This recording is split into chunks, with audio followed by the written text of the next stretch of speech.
Welcome to East Coast Bias, special edition. Giants just fell to the Steelers 26-16. Dan, your thoughts on the game? Well, to be quite honest with you, I really don't see a whole lot that looks different than last year. Really? The complications with Shermer. I wouldn't say that the team quit, but at the end of the season, everything looked like it had run its course, and it was just bad football. This, I guess, was a little bit more inspired, but same results and a lot of the same road to get to those results. So, Yeah. not really impressed for the first game of the season. Yeah. So, look, Steelers clearly one of the best teams in the league. 100%. Um, I'm encouraged, more than anything I saw last year. I think they came out with a really good game plan. Bottom line, players just didn't execute tonight. You look at those first couple drives. I mean, Evan Ingram, huge drop on the first drive. Big Saquon, huge disappointing drop for on the him. second drive. And let me say about Evan Ingram, man, was I wrong about him. I thought he was going to be a game breaker in the NFL, and he is just completely, he's just hype. He's nothing more than hype. I think he had 9 targets tonight. What do you have? Did he have 2 catches or 1 catch? I just he's I not, think it might have been. you can't say it anymore. We injuries, bad coaching. Well, now he's healthy. I think we got pretty good coaches now, and he's still not doing anything. I'm totally off the Evan Ingram train. He was nowhere to be seen tonight. If he had shown up and played well, this may have been a different result. But he had a big first drop. Saquon had a big first drop. But I liked how they came out. They came out and played well. And Dan, how about the defense? I mean, we're all saying defense is going to be terrible this year. They came out. They were flying. They were flying. There was a lot of energy on the defense, that's for sure. But again, same as before. And it's, you can probably attribute it to the lack of overall talent, definitely more so on the defense than you find on the offense. But by the end of the game, wide open, middle of the field, and the zone covers like we've been seeing, Yeah. they were hitting crossing routes all day long in the second half. Pass rush, inconsistent at best. Um, no turnovers, although they had a very close call Yeah. with that almost fumble from Snell along the sideline that ultimately got recovered. Tough play there because it seemed like there were about 10 Steelers hanging around the ball at that point once it got into a scrum, and it was just James Bradbury left to fend for Yeah. himself. But one thing I'll do is I'll give credit to Gettleman because the big heralded signings of Martinez It was and great. Bradbury, uh, Great. those were 2 guys that showed up. Martinez, I saw him get kind of lost behind some blockers at some points, but Yeah. flying to the ball, high energy in the middle of the defense, definitely deserves that captaincy he's wearing on his chest. And Bradbury was pretty good. Um, Made some Made some key plays. plays when he had to be one-on-one. The Giants looked like they were leaving him in on an island a couple of times. Roethlisberger went after him a couple of times, and he made some good pass breakups. Absolutely. Um, No, I totally agree. Martinez, great signing. Man, it just shows you when you have a middle linebacker who knows what he's doing and can play, it just changes your defense. I mean, there's not much more talent on this defense. They got Bradbury, and they added Martinez. But other than that, there weren't any big additions to what was the worst defense in the league last year. And they look totally different tonight. And so a middle linebacker, I know linebackers aren't in vogue these days, but it clearly makes a difference when you've got a middle linebacker out there. But I have to say on the defense, impressed overall. Leonard Williams played really well. I liked what I saw from him. he Big actually Dex got a played, sack, so yeah, he made 100% maybe actually increase from got his last salary year. tonight. Big Dex played really well, but it's clear to me, Dan, the liability on this defense is the secondary, is the corners after James Bradbury, because Corey Ballantyne could not have played a worse game tonight. I mean, Corey they were just Ballantyne was bad. attacking him left and right. The newly acquired cornerback from Denver Oh, was responsible Isaac for getting Gatto. Isaac Yiadom. He got Smith-Schuster ran right by him on his first touchdown, and Terrible. Roethlisberger I just don't know. threw it Why up. was he covering Smith Schuster? I We think what paid James happened, Bradbury all this money. Why is this guy we just picked up from the scrap it heap of was Denver? a failed zero blitz, so it was an all out blitz from the Giants defense, Yeah, I which they get really that, didn't but they didn't do a Bradbury, whole but lot. Bradbury should be there. Bradbury, if I want someone one on one on a zero blitz, I want Bradbury covering him. it almost looked like a almost a zone-ish type concept on the back end, and Yadam was just sitting in the end zone, and he basically just watched Smith-Schuster run right in front of him and could not catch up to him, even though Roethlisberger threw up a lollipop Yep. to the end zone. Yep. He was beat. I mean, he He was blew beat. by Yadam so bad that he had all day to make that I catch. mean, He he could could have have fair thrown caught it that in 10 the end yards zone. higher and, 10 feet higher, and they wouldn't have made a play. He was beat so badly. I'll agree with you there. Safeties didn't look great. I saw a No. couple of bad plays from Julian Love. He got made to look like a clown on the goal line. And I can't remember which touchdown it was, but it was him and some other guy I'd never even heard of. On Number Washington's 34. touchdown, he just It was ran James the Washington. two of You're them right. over like they weren't there. The two of them, yeah. I mean, Love looked like he was trying to get the ball out, but basically Washington just carried him into the end zone. Yeah.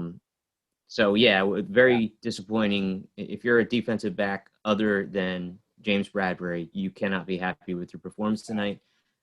Another thing, I guess, But while we're on let's the say topic on that, of the I mean, we backfield, do have one thing we do have to say there. I mean, they invested a lot of capital in an early second round pick, and Xavier McKinney breaks his foot in preseason. That's a huge not out there. It's a clear big now. loss. That's a huge blow to this defense. They probably had him ticketed for a big role right off the bat. And it seemed like they were kind of mixing and matching back there, including, like I mentioned, the one guy, number 34. I don't even know if I even knew the guy existed before tonight. I know there were a couple guys out there. I didn't know who they were. And so, his loss obviously was a big one for what they were scheming to do. And it was scheme heavy. It looked like they were trying to make a lot of smoke and mirrors to make it appear more than what they had. How about that no defensive line look? I loved that. That was it. That was an interesting look, kind of like an amoeba defense. Yeah. Not something that we've seen very recently. Hope they can continue with that and make it worth something. Didn't really work a lot tonight, and similar to that, they're just, despite the 2 sacks from Dexter, I think it was Dexter Lawrence and Leonard. And Leonard had sack each. Just not really a whole lot of worthwhile pressure. No pass rush. Had in the first and second half had all day to throw. The difference was in the first half, Roethlisberger just was off a little bit. He had all day to throw, especially in the second half. The defense was clearly gassed. But, put Lorenzo Carter in the Evan Ingram category. Tired of hearing about Lorenzo Carter's potential. He's clearly a backup linebacker in the NFL, if that. This guy we picked up from Green Bay, Kyle Fackrell, was complete non-factor. They have no pass rush, from those outside linebackers, and that's going to be a problem all year. I mean, they have a main pass rush that seems to be created out of situational pass rushers that when the spotlight has to be on them, they just can't get to the quarterback. Absolutely, and they're going to have to get creative to generate pass rush all year, blitzing, safeties, corners, and obviously that's going to leave the secondary exposed. But I was impressed with the scheme though. So props to Patrick Graham. Clearly, this was a defense that was, outmatched talent wise versus the offense, and they came to play tonight. The defense did their part. The Giants did not lose this game because of their defense. Let's talk about the offense, because that's where the Giants lost the game. And I have to say, I hope the Nick Gates experience at center is a 1-game experiment, because that could not have gone any worse than it did tonight. I don't know that it can be a 1-game experience unless they bring Jalapeno back, because the backup is Spencer Pulley, who I don't know that they even really believe in to be a quality or passable center in the league. They put all their eggs into this Nick Gates basket to transition him from tackle to center, and I agree with you. It's not happening. I think it probably put more onto Daniel Jones's plate than anything to have him making adjustments at the line, calling out the defense, and at least trying to make adjustments in terms of where the offensive line was going. And I say trying because it didn't really seem very successful, because it seemed like every play, run or pass, Bud Dupree was free in the Giants' backfield, just basically blowing up every single play. They could not make the adjustment to make sure that they at least got a hand on him, a chip on him or something, and he basically took up residence in the Giants' backfield. Yeah, and I was really confused with what they were doing there. Yeah, I have to say, Andrew Thomas played well from what I saw.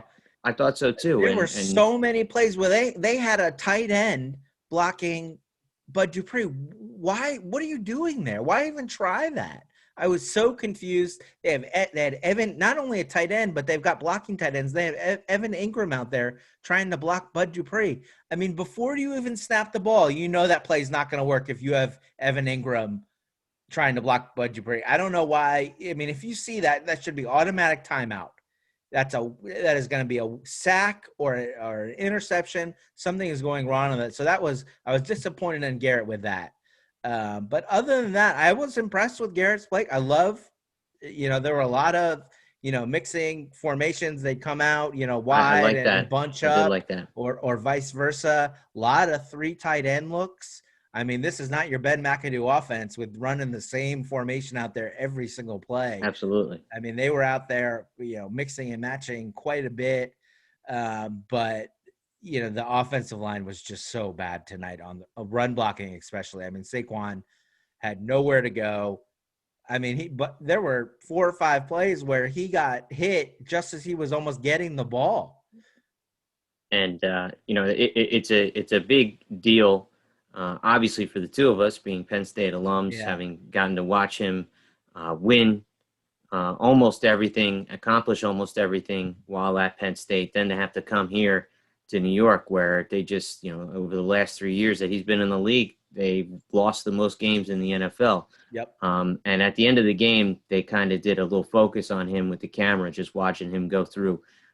He looks dejected, man. He is devoid of emotion. Understandable after a night like tonight where he just could not get anything going despite his best efforts. He tried hurdling guys to get things going, but he just did not look.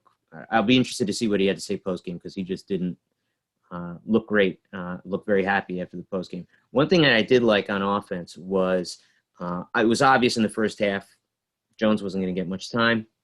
Great adjustments from Garrett to kind of take a page out of what I thought the Steelers were doing with having Roethlisberger just drop back a couple more steps to get himself some more time. Saw Jones doing that on the first drive in the second half. And he was running. He ran 2 plays. They weren't design runs or anything, but he pulled the ball down. Yep. Almost he made one good conversion, almost made another one. So those were great adjustments that I'd like to see out of Jason Garrett. The one thing I didn't like to see is that I felt it was a little too dink and duck. I think that if there's one place this offense can really grow, they need to realize what a special talent they have in Slayton, and they need to scheme him the ball as the number 1 receiver because he is a game breaker. What a great find late in the draft last year. Yeah, props to get him in on that too. Yep, absolutely. He is a player. He's a great wide receiver. He deserves to be the number 1 force on this team, and they need to throw the ball down the field to him, which they were successful doing the times they did it. Just didn't do it frequently enough for my taste. Yeah, I agree. I don't know why they didn't try and go down the field more to Slayton. Just put it up to him, see if he can make a play. But yeah, he's a man. He is such a player. 5th round pick last year. Just has come out of nowhere. Goes over 100 yards tonight, 2 touchdowns. So that's a bright spot. Caden Smith, I think, looked good. He had a couple really nice blocks. He had that one catch where he good best all around tight end on the 5-7 yards. So that was good to see. Shepard had an okay game. And as we expected with Golden Tate out, I mean, this is a roster construction problem. I mean, after those 2, I mean, you're running out guys like CJ Board. I mean, who are borderline, NFL players. Honestly, probably not NFL players. We got them out taking meaningful snaps week 1. That's a problem. That is a big problem. The wide receiver depth on this team is completely lacking, and in my opinion, all the more evidence that they need to just make it a Darius Slayton focused game plan. And I'm with you on Evan Ingram. Yeah. I've seen enough.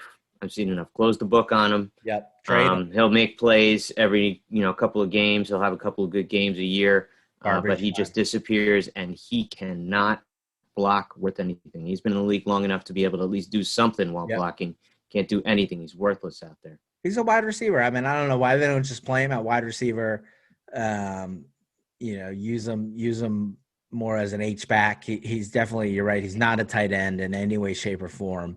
And he needs he needs to go home tonight and have a long look in the mirror, because again, if Evan Ingram comes out tonight and plays, clearly he was the game plan. They threw the ball to him 9 times. They did. He had two meaningless catches, for 9 couple yards. drops. He was clearly the focus of the offense coming. If he comes out and plays like everyone expected him to, the Giants have a great shot of winning this game. I mean, even go back to the second drive of the game after the fumbled punt. I mean, he makes a huge mistake. He played so poorly. I'm gonna put it on him. It's hard to know, but he coming off that block, he just stands there, doesn't get to the spot where Jones throws the ball, and that costs them 4 points. That would have been huge to get a touchdown there. But he killed us tonight. Was not enamored with the red zone play calling, specifically the Jones interception that ultimately went to Hayward. Just confused by calling a play action bootleg to Jones's offside, where he's got to flip his body around in order to be able to make a throw, considering what he was going through all night. And again, it was Bud Dupree chasing after him that basically caused the interception to flutter the ball in the air. Yeah, absolutely. It just wasn't a great play call. Absolutely. That was clearly a design throw to Saquon in the flat. Steelers were all over it, and Jones, look. And it's on Jones for not throwing it away, too. He's got to throw the ball away there. I mean, clearly he was, trying to even take a sack, kick a field goal there. Yeah. It's, there's other battles to be fought, but that was a bad play call and bad execution by Jones. I'll give Jones a mulligan on his first interception. That was just a great play by TJ Watt to recognize the play. About that. That's one you tip your cap. I mean, TJ Watt, just what an unbelievable interception that was. And look, I mean, I said it last week on the show. I think the Steelers have the best defensive in the league. Very strong defense tonight. But what are your thoughts on Jones after watching him tonight? I saw some good. I saw some bad. I'm willing to give a little bit more time. He actually seemed to have learned the fumble lesson. Absolutely. A couple of times they cited him. He was 2 hands on the ball. He certainly got hit a couple of times really hard, and that warranted fumbles. Maybe would have been fumbles last year, but he seemed to have a little bit more pocket awareness. Not in the first couple of drives, he seemed a little off. He seemed like he was holding the ball too long. But then as he got kind of warmed up, he really seemed to get into things. Didn't have any fumbles. Did turn the ball over with the 2 interceptions. But it was plus and minus. I'll give him the opportunity to continue to grow under a QB guru like Jason Garrett. But he's suffering from, as we described before, just a lack of reliable weapons in the passing game. Hopefully the Giants coaching staff wisens up and says, we need to make this the Darius Slayton show. Yeah, and I think we're going to stick to the script on this one, because I thought Jones played great. I mean, to put him out there against the best defense in the league. He certainly didn't have a lot of time to do it. No running game. I mean, you can't even – no running game is an understatement. I mean, no running game is getting back to the line of scrimmage, and they couldn't even do that. So they knew they were throwing every down. I thought he played well. The first touchdown pass to Slayton was an unbelievable throw. It was a great throw, an Aaron Rodgers type throw, if I do say so myself. He dropped it right in his. I mean, how many times we didn't really see Eli ever make throws in stride like that across the middle of the field? So no, certainly not in his career. So I thought he played great. One thing I'd like to see more is I think they need to run him more. I think they need, if they're not going to be able to run the ball, traditionally, I think they need to call some design quarterback runs for him. Take some pressure off the pass rush. They didn't do any of that tonight. I think, he had a couple runs, but they were just scrambles that turned into quarterback runs. So I'd love to see some QB draws with him. He's such a good athlete. They did move him around the pockets. They did move him around a lot, a couple bootlegs, things like that. So I liked seeing that, but I wish they had tried some quarterback runs. I think that would have helped with the pressure. But yeah, I mean, no other way to say it. With that offensive line, I mean, I think that's about as good as he could have played. And the pass blocking was passable. I can say that. I mean, the run blocking was atrocious. It was awful. But the pass blocking was passable. But it's clear Cam Irving, not much of an upgrade at the right tackle position. I was hoping to see more there, but it's clear why he's been a traditional swing tackle in the NFL. He's nonstop a nonstop rotation of journeymen nonstop. at right tackle that the Well, Giants have that had over that's the where last couple of the seasons. that's where the Solder opt out just Is kills them because because that that's should where be he should. That's Solder where out there. he should be playing. But obviously he's dealing with more important issues and playing football. But that just killed him not having out there. I'd love to see next week. I agree with you. They're not going to give up on the Nick Gates experiment after 1 week, but They can at this point. I'd love to see them go with Jalapeno at center next week and move Nick Gates back out to right tackle. They're going to. My prediction is they're going to make another overture because from what I read, they offered Jalapeno the opportunity to be on the practice squad, and he said no thanks. Yeah. So I wonder if the Giants make a roster move now. It being past week 1 next week, Have to. contracts become non-guaranteed for vested veterans. I think Jalapeno falls in that category. I think they make a couple roster moves to try and get him back in the fold. Maybe cut Spencer Pulley and just go with Jalapeno as the backup. And Jalapeno, hey, he's coming off that Achilles. Is he going to be effective? Who the heck knows? But Can't be any they worse than need it to was tonight. they need to give Gates more of a leash, not too much of a leash, but a couple of games to at least show that he can grow and mature as a center. But they need to have a better backup plan because if it goes bad, it really derails the entire season. And this is not a season that the Giants can afford to derail because they need to show some progress late. Yeah. No, I agree. And I mean, man, talk about a great decision on his part. He probably made himself a couple $1,000,000 And the Giants are going to be desperate by coming back hat in hand. holding out an extra week. If I'm him and the Giants call, I'd say, hold on, let me call you back, and I text them a video of Nick Gates playing center. That's pretty much all he needs to do. Hopefully, they get him back in the fold this week. But let's talk about Zeitler and Will Hernandez. I mean, Will Hernandez again, another high second round pick. Zeitler, we traded Odell Beckham for him. We're paying him a lot of money. And they were terrible. Not impressive in any way, shape, or form. I was thinking in the middle of the game, looking at Will Hernandez, I'm like, isn't this guy's got a ton of hype? Everybody's always telling me that he's so good. I just don't see it. I don't see it. And Zeitler is not, look, he's probably as the most experienced member of that line with, a ton of trophies on his wall. In terms of individual play, well regarded when he came here in the trade from Cleveland. I haven't seen it from him either. Just that the whole line, maybe they need more time to gel, but they certainly haven't gelled to this point. Agreed. So disappointing, and it's just a killer when you invest capital like that. Big contract to Zeitler and a high second round pick on Hernandez. I mean, those guys need to come out and be some of your best players. And tonight they were some of the worst. It just kills the team. Let's talk about a big point for Joe Judge being a head coach who comes from a special teams exclusive background. Special teams, the small part of the game, looked very good tonight. And I was definitely impressed by Jabril Peppers. A couple of punt run backs that he had.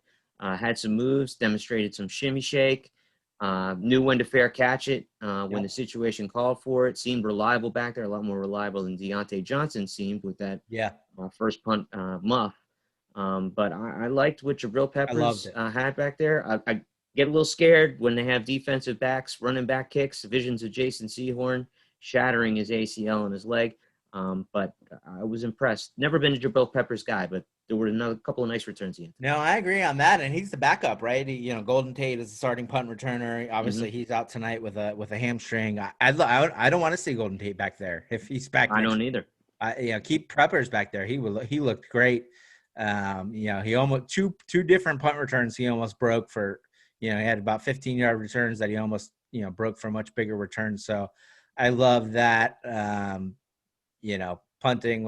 Punting was great as it usually is. But yeah, coverage was really good on a couple of punts. They were swarming like crazy. But it just wasn't.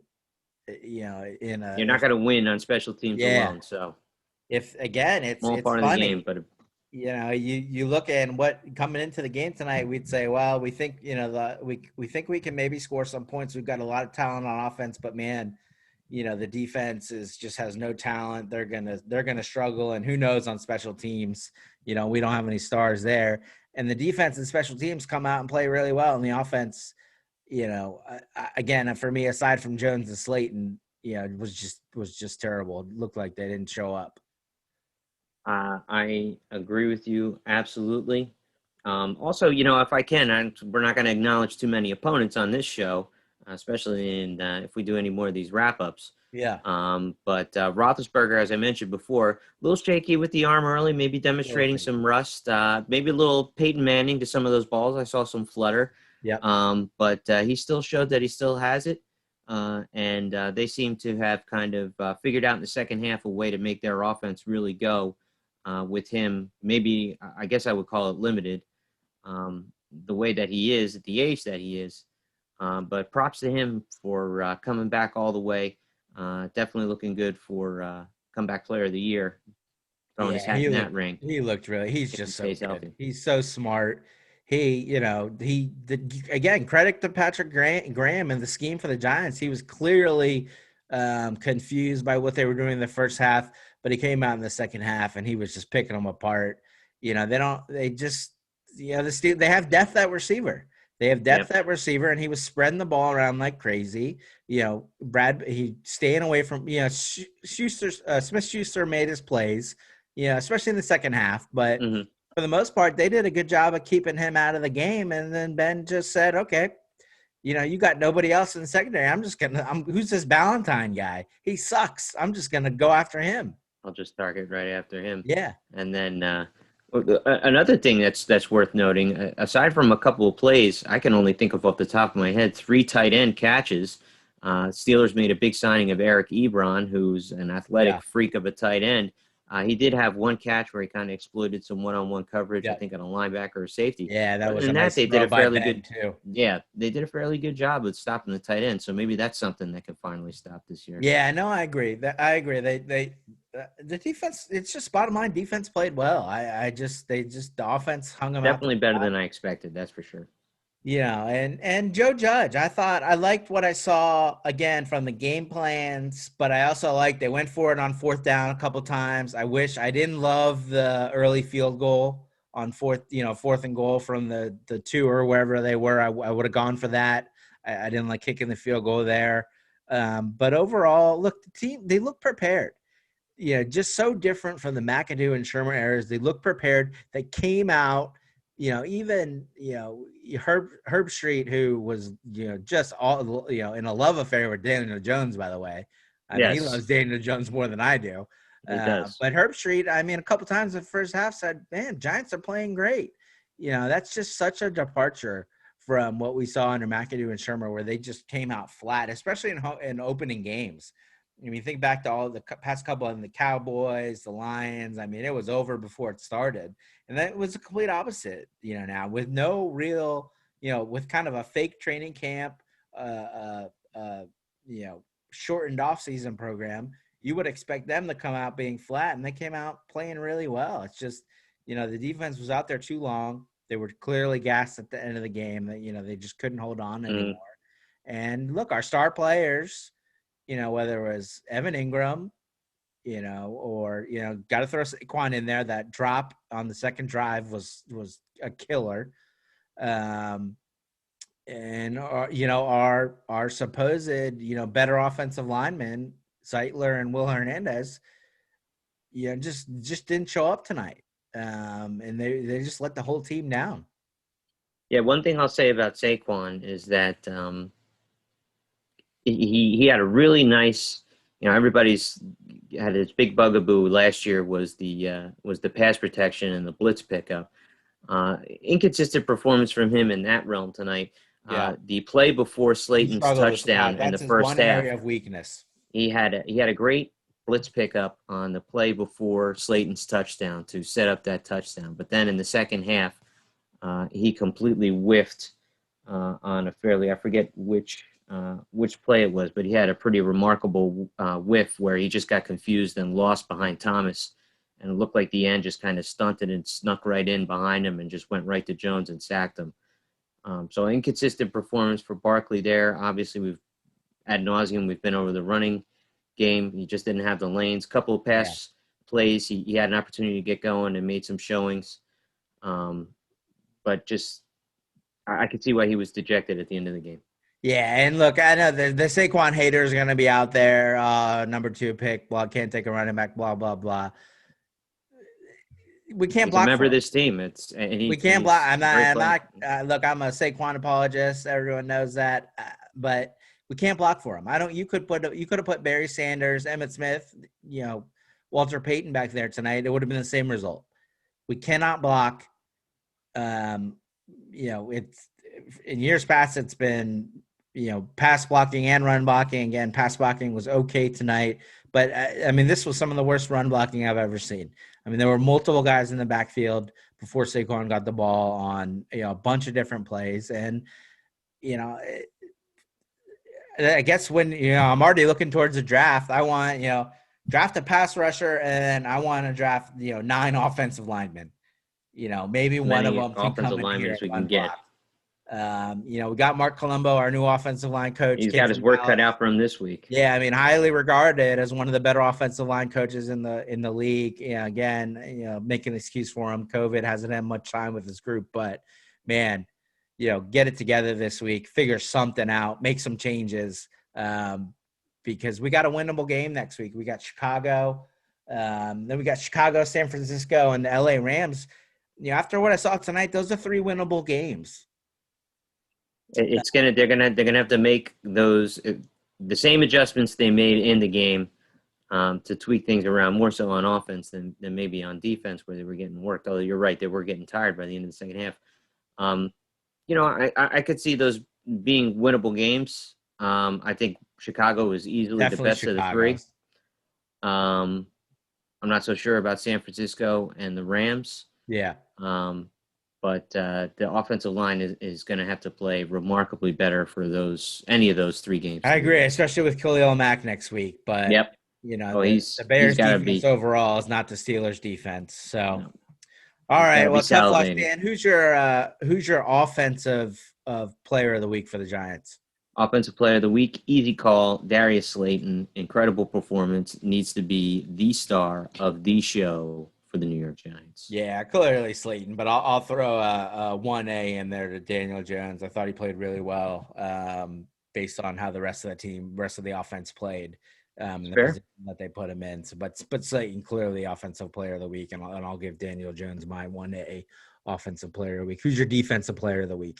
Defensive player of the week, also easy in my opinion. Blake Martinez, 8 solo, 4 assists, 1 tackle for a loss. He was flying all over the place. Very impressed by his first game as a Giant. Yeah, and I'm going to go with Leonard Williams. For all the talk about, oh my God, Leonard Williams how could you trade for him? How could you franchise him? Leonard Williams played great tonight. He had a sack, 2 tackles for loss. He is one of the premier run defenders in the league.